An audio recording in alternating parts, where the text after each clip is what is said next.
I have a few places that I go when I need to dream big or pray hard or think long. Spend a lot of time on the rooftop at Ebenezer's Coffee House.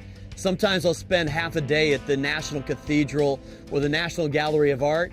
I love the Lincoln Memorial at night. The Lincoln is where Martin Luther King gave his I Have a Dream speech on August 28, 1963.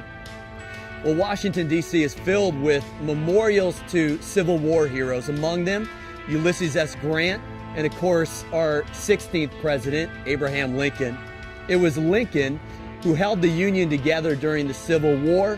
It was Lincoln who signed the Emancipation Proclamation, but it was also Abraham Lincoln who credited a young mother named Harriet Beecher Stowe with starting the war and ending slavery. Hattie was born into the most distinguished family of clergymen in America. Her father, Lyman Beecher, was considered the greatest orator in America.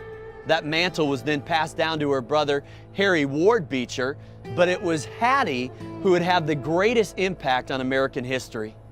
It was a Sunday morning in 1851 during a communion service when Hattie had a vision of an old slave being beaten to death.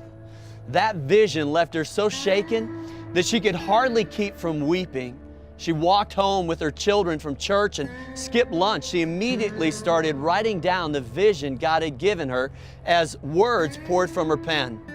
When she ran out of paper, she found brown grocery paper and continued to write. When she finally stopped and read what she wrote, she could hardly believe what she had written. Hattie said that God wrote the book. She just put the words on paper.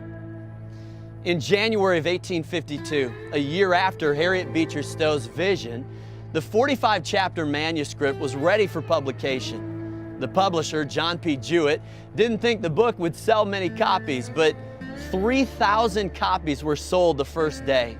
The entire first printing was sold out by the end of the second day. The third and fourth printing were sold out before the book was even reviewed. Well, the book that Jewett didn't think would sell many copies ended up in almost every house in America, including the White House. No novel has had a greater effect upon the conscience of a nation than Harriet Beecher Stowe's vision, also known as Uncle Tom's Cabin. When Hattie met President Lincoln, he said, "So you're the little woman who started this great war." Never underestimate the power of one prayer. God can do anything through anyone who circles their big dreams with bold prayers. God can use the bold prayer of an old sage to end a drought, or the bold pen of a young mother to end slavery. If you have the courage to circle your dream in prayer, you never know how or when or where God might answer it.